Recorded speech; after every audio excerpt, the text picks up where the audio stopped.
Deep in Queensland's Chillago limestone caves, a paleontologist uncovered something that defied everything we know about crocodiles.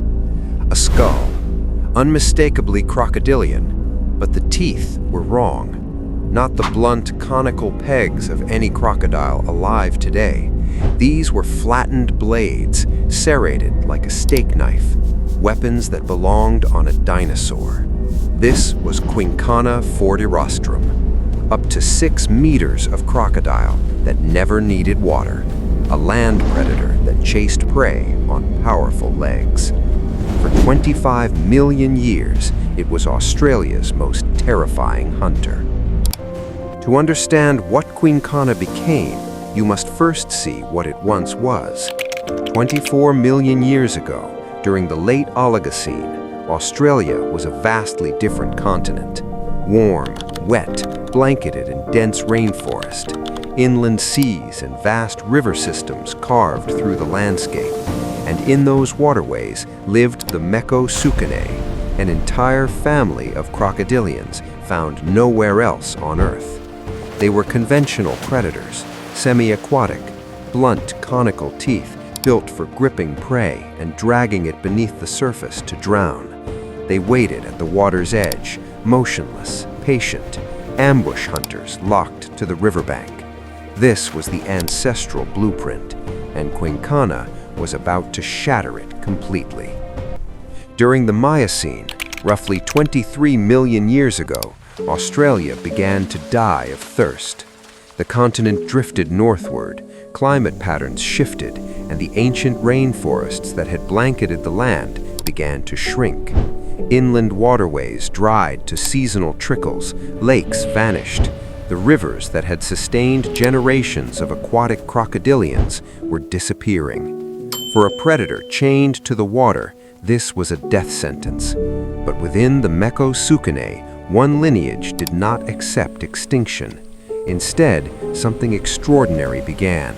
The population shifted toward individuals that could venture farther from the shrinking banks.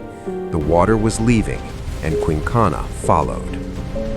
The first transformation was mechanical. Over millions of years, the limbs of Quinkana's ancestors changed. In water, a crocodile's splayed legs work perfectly, broad strokes for propulsion, low center of gravity for stealth. On land, that sprawl is a liability. It burns energy, it limits speed.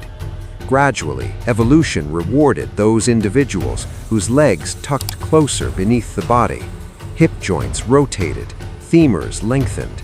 The classic reptilian sprawl gave way to what paleontologists call the high walk, limbs positioned almost directly beneath the torso. This was no longer a belly-dragging swamp dweller. This was a pursuit predator taking shape. Quinkana could now cover ground with a stride that no modern crocodile can replicate. The chassis of a killer was being rebuilt from the wheels up. The second transformation was the weapon system. Aquatic crocodiles have conical teeth, blunt pegs designed to grip prey and hold it underwater until it drowns. But Quinkana hunted on land. There was no river to do the killing. It needed teeth that could kill on the first strike. Over millions of years, the teeth flattened, compressed laterally. Serrations emerged along each cutting edge, row after row of microscopic denticles separated by distinct grooves. Paleontologists call this dentition xiphodont, the same tooth architecture found in carnivorous dinosaurs.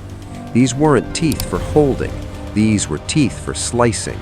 Flesh parted on contact, tendons severed, muscle sheared from bone. Quinkana had traded the drowning pool for the blade, and the blade was devastatingly efficient. By the Pleistocene, the transformation was complete. Quinkana fortirostrum stood at the pinnacle of 25 million years of terrestrial adaptation.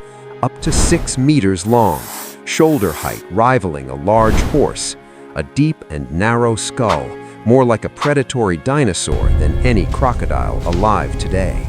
It hunted Australia's open woodlands and northern savannas, ambushing from dense vegetation rather than murky water. Giant kangaroos like Procoptodon, massive diprotodons the size of rhinoceroses, even the armored Zygomaturus, nothing was beyond its reach. Quincana shared this landscape with only one predator of comparable menace, Megalania, the 7-meter venomous giant that may have been even more terrifying. Two cold-blooded killers in a land that belonged to them entirely. Every transformation served a singular purpose: dominance on dry ground. The upright legs delivered speed and endurance no aquatic crocodile could match overland. The zyphodont teeth eliminated the need for water in the kill. Flesh parted on first contact, blood blade out in seconds.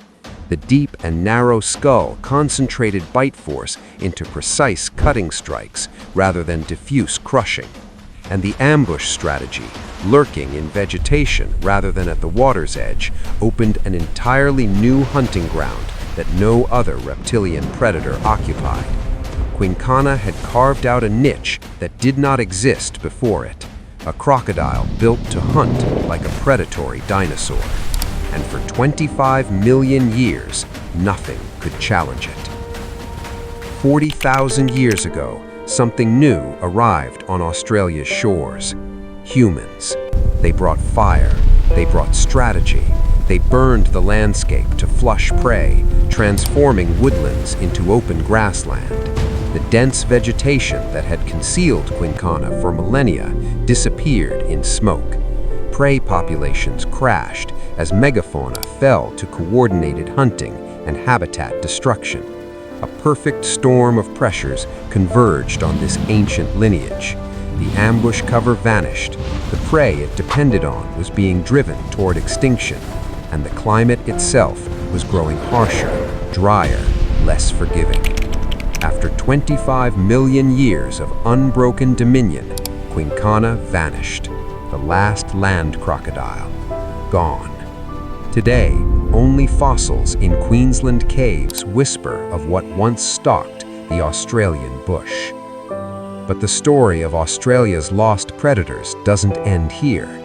Next time, the 7-meter venomous giant that ruled alongside Quincana and may have been even more terrifying. Million-year journey, every Monday and Friday. When you walk through the Australian bush, you walk where Quincana once hunted. 25 million years of evolution, erased in a geological heartbeat. The land remembers what we have forgotten.